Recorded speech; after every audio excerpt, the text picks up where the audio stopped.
Bien.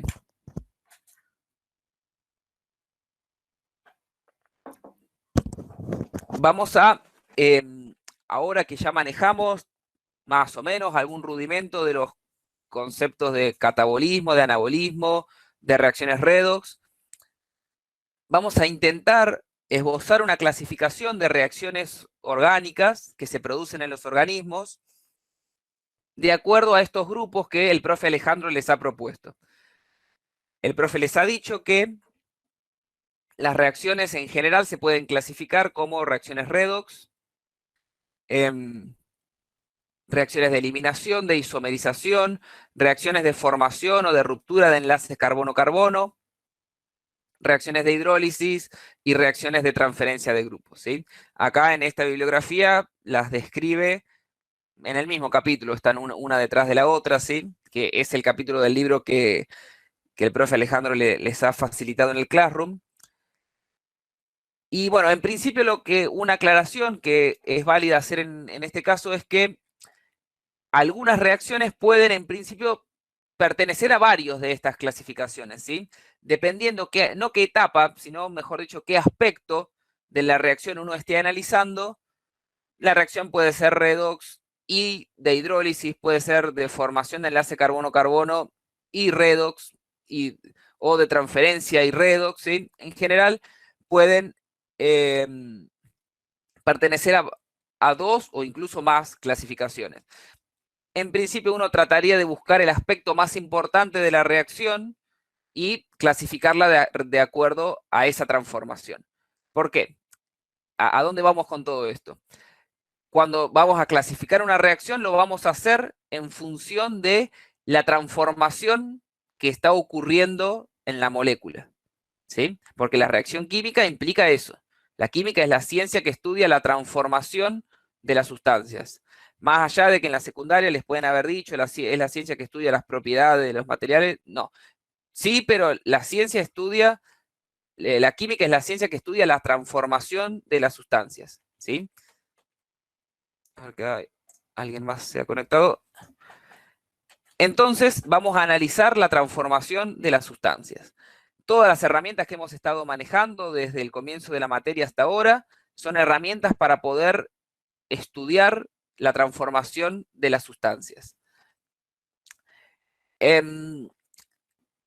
¿Cómo se analizan estos problemas? ¿Cómo los tenemos que abordar? Si bien nosotros vemos todo esto y todo esto, en principio podemos decir, como yo decía ayer, hablando mal y pronto, ¿qué carajo está pasando acá? Pero no tenemos que perder la cabeza y lo que tenemos que hacer es enfocarnos en la similitud estructural entre reactivos y productos, ¿sí? ¿Por qué? Porque fundamentalmente en las reacciones bioquímicas, las transformaciones, como yo les decía hoy, se van produciendo en etapas que implican pequeñas modificaciones en las moléculas, ¿sí? Etapas pequeñas en las cuales las moléculas se modifican de a poquito.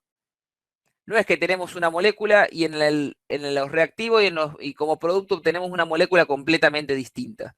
Porque fundamentalmente en las reacciones bioquímicas no ocurre eso. Se van produciendo transformaciones pequeñas. Entonces lo que nosotros tenemos que hacer es analizar qué partes de la molécula son iguales y en qué se diferencian. ¿Cuál es la pequeña diferencia entre una y otra? Y de acuerdo a esa pequeña diferencia nos vamos a dar cuenta qué transformación se produjo, ¿sí? Y sabiendo qué transformación se produjo, vamos a poder clasificar esa reacción, todo el proceso, en alguno de esos grupos de reacciones. Por ejemplo, acá, fíjense que esta parte de la molécula es igual a acá y acá, ¿sí? Tenemos lo mismo.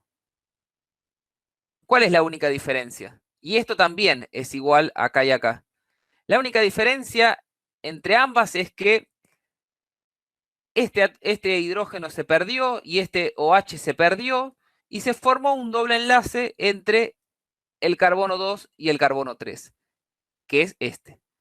¿Sí? Esa es la única transformación que hubo. Si bien nosotros en principio podemos mirar las estructuras y ver que son distintas, si las analizamos con más detalle, sin perder la cabeza, podemos ver que la transformación en realidad es muy pequeña, ¿sí? Y la pérdida de ese hidrógeno y este grupo OH se da en forma de una molécula de agua, la eliminación de una molécula de agua.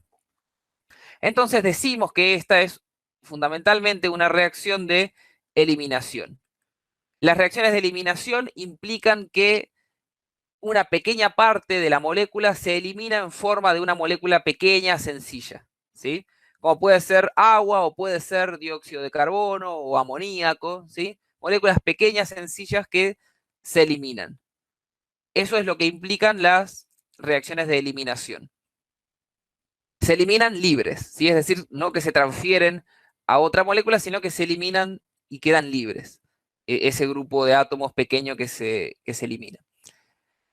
En el punto B, sí tenemos, bueno, acá ilustrativamente esta es una reacción de la vía glicolítica que en los organismos la lleva a cabo una enzima que se llama enolasa o fosfopiruvato hidratasa, porque esta misma enzima cataliza también la reacción inversa que implica hidratar con una molécula de agua el fosfonolpiruvato para formar el 2-fosfoglicerato. Es decir, la reacción inversa a la eliminación es una hidratación. Pero bueno, esto es a modo ilustrativo. La reacción B implica la transformación de dihidroxiacetona fosfato en gliceraldehído 3-fosfato. Esta reacción la cataliza una enzima que se llama triosa fosfato isomerasa, y ya el nombre de la enzima le está dando idea de qué tipo de reacción es, ¿sí? Porque, ¿qué es lo que está ocurriendo? Fíjense, esta parte de la molécula es igual acá y acá. La única diferencia, y acá tenemos un alcohol y un carbonilo, y acá tenemos un alcohol y un carbonilo, la única diferencia entre ambas es que el carbonilo está intercambiado de lugar en el reactivo y en el producto, ¿sí? Entonces, bueno, y además, a ver, esto es una acetona y esto es un aldehído. Esto es un aldehído, esto es una acetona. Además, fíjense que no están acá no está sumado nada y acá no está sumado nada. Es decir que los átomos que estaban en esta molécula se han ordenado de manera distinta en esta otra, ¿sí? Es decir que estos dos son isómeros. Son isómeros de función, ¿sí? Entonces, esta es una reacción de isomerización. ¿Sí? Como acá no está sumado nada y acá no está sumado nada, la misma cantidad de átomos y del mismo tipo que estaban en el reactivo están ahora en el producto ordenados de una manera diferente. ¿Sí? Bien. Continuemos. Esta otra reacción, por ejemplo, es la síntesis de citrato a partir de oxalacetato. Esta reacción la lleva a cabo una enzima que se llama citrato sintasa. Así que es una enzima que sintetiza citrato. ¿Cuál es la diferencia fundamental entre la estructura del reactivo, que podemos decir que es este, y del producto, que es este? Fíjense que se ha formado un nuevo enlace carbono-carbono acá, ¿sí? Que es este. Este es el nuevo enlace que se ha formado. Y bueno, y ese carbono vino acompañado por todo este grupo, ¿sí? Esa es la transformación. ¿Qué es lo que ocurre en el otro reactivo? Se rompe este enlace tioéster que une al grupo acetilo con la coenzima A, y este carbono es el que se une a este carbono, ¿sí? Esa es la transformación que se produce en la reacción. Fundamentalmente, esta es una reacción de formación de enlace carbono-carbono. Esta reacción es una de las reacciones fundamentales del ciclo de Krebs, que se llama también ciclo del ácido cítrico o ciclo de los ácidos tricarboxílicos, porque muchos de los intermediarios tienen 3 carboxilatos en su estructura. También esta reacción podría ser una reacción de hidrólisis, porque se utiliza una molécula de agua para romper el enlace tioéster entre el grupo acetilo y la coenzima A, pero si bien es correcto que es una reacción de hidrólisis, lo fundamental de la reacción es que se forma un nuevo enlace carbono-carbono. ¿Sí? Bien, a ver, en el punto D tenemos etanol que se transforma en etanal. Esta reacción es una reacción característica de la, como es de la fermentación alcohólica, ¿sí? Que se da, por ejemplo, en las levaduras cuando se produce en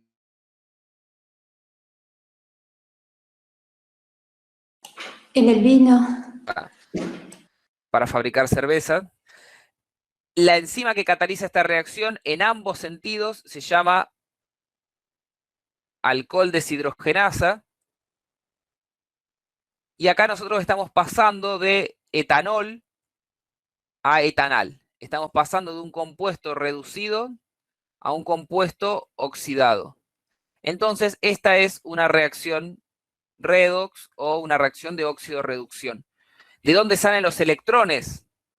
O en realidad, ¿a dónde van a parar los electrones que libera la molécula de etanol cuando se oxida? Esos equivalentes de reducción son tomados por NAD, que se transforma en NAD reducido. ¿Sí? Siempre que una molécula se reduce, alguien tiene que tomar los electrones y oxidarse. Perdón. Cuando una molécula se oxida, quiero decir, cuando, por ejemplo, en este caso, que el etanol se oxida, que libera electrones, tiene que haber otra molécula que reciba esos electrones y se reduzca. Si los electrones no los puede una molécula liberar al medio y, por ejemplo, oxidarse sin la presencia de un reductor. Bien. Tenemos en el punto E una reacción que es llevada a cabo por una enzima que se llama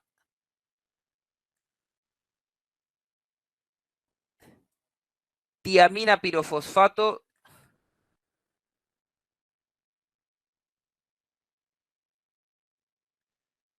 piro, ay,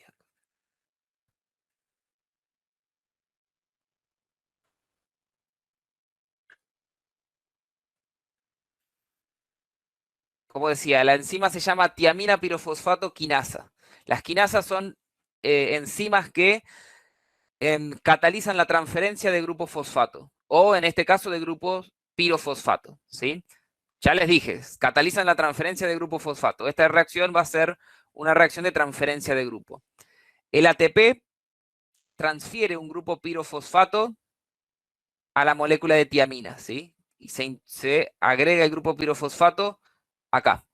Esa es la única diferencia entre reactivos y productos. Y el ATP, al perder estos dos grupos fosfatos, se transforma en AMP.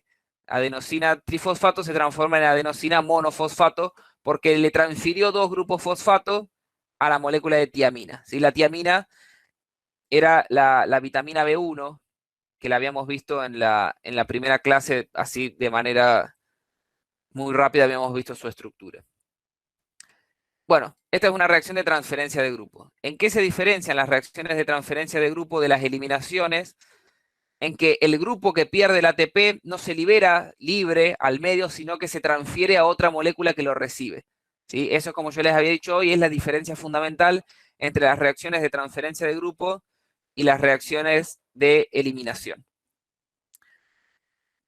Esta reacción que tenemos acá en el F es la oxidación de glucosa. ¿Sí? Es lo que habíamos visto, la suma de la vía glicolítica más el ciclo de Krebs. Nosotros oxidamos la molécula de glucosa en muchas etapas, representadas acá por este proceso global, obtenemos como desecho dióxido de carbono y agua, y obtenemos energía almacenada en forma de ATP. ¿Sí? Esta es una reacción redox. Fíjense que de todos estos grupos que hay acá, que son grupos alcoholes, en los carbonos, obtenemos de esos grupos reducidos, obtenemos carbono, que es la forma más oxidada del carbono, perdón, dióxido de carbono, que es la forma más oxidada del carbono en los seres vivos. Entonces estamos partiendo de algo reducido y estamos llegando a algo oxidado.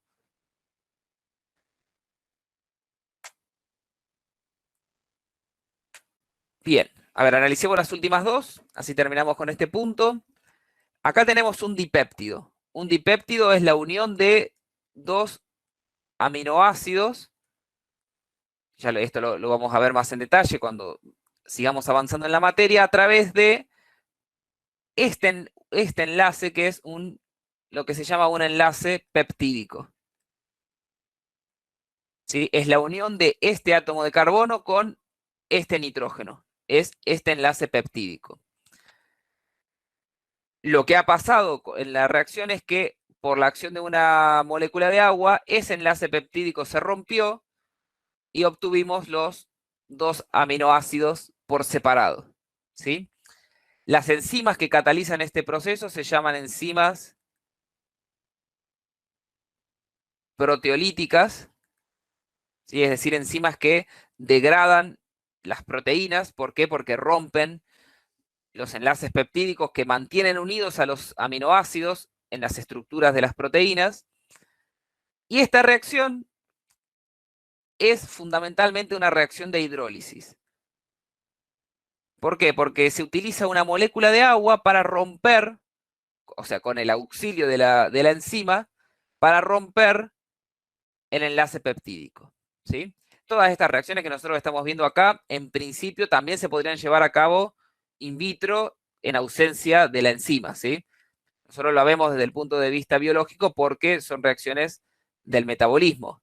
Pero en principio habría que ver en qué condiciones energéticas necesitaríamos, pero en principio se podrían llevar a cabo también in vitro. ¿Sí? Pero bueno, por eso como son reacciones biológicas, reacciones de los metabolismos, yo les digo a modo ilustrativo las enzimas que llevan a cabo esos procesos. Entonces decíamos, es una hidrólisis porque se utiliza una molécula de agua para romper el enlace peptídico. Y por último tenemos esta reacción, que es una reacción que ocurre, es una de las reacciones que ocurre en el proceso de la visión, ¿sí? Y yo los invito, si todavía están ahí y esto no se ha cortado, a que encuentren la diferencia estructural entre estas dos moléculas, que está relacionado con algo que estuvimos viendo hoy más temprano. Profe, ¿puede ser que la fórmula molecular sea carbono 21, hidrógeno 21, oxígeno para ambas? Para Me ambas. da Sí, como sí. que eso son isómeros, Son son isómeros. isómeros de Exactamente. uno cis, el otro es trans. Perfecto. Muy bien. Exactamente. Eso es correcto. Estas dos moléculas tienen la misma fórmula molecular, la misma fórmula mínima, es decir, que son isómeros.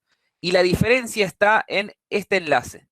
Este enlace tiene configuración cis en la molécula de la izquierda y tiene configuración trans en la molécula de la derecha. En la molécula de la derecha, como dice acá, se llama todo transretinal. ¿Por qué se llama todo transretinal? Porque todos los enlaces de la cadena abierta, ¿sí? Este y este, los cuatro tienen configuración trans. La molécula de la izquierda se llama 11 cis retinal porque el enlace entre el carbono 11 y el carbono 12 es un enlace con configuración cis. ¿Sí? Entonces, este era el todo trans retinal y este es el 11 cis retinal. Un fotón, cuando esta molécula absorbe un fotón de luz, se produce una reacción química que la transforma principalmente transforma el enlace entre carbono 11 y carbono 12 de una configuración cis, lo pasa a una configuración trans. ¿Sí? Esta es una de las moléculas implicadas justamente en el proceso de la visión. Obviamente esto que está acá es a modo ilustrativo, no lo vamos a evaluar ni nada por el estilo, pero me parece perfecto que hayan podido identificar la diferencia entre ambas estructuras. Entonces, bueno, este es una reacción de isomerización que transforma un isómero geométrico cis en un isómero geométrico trans.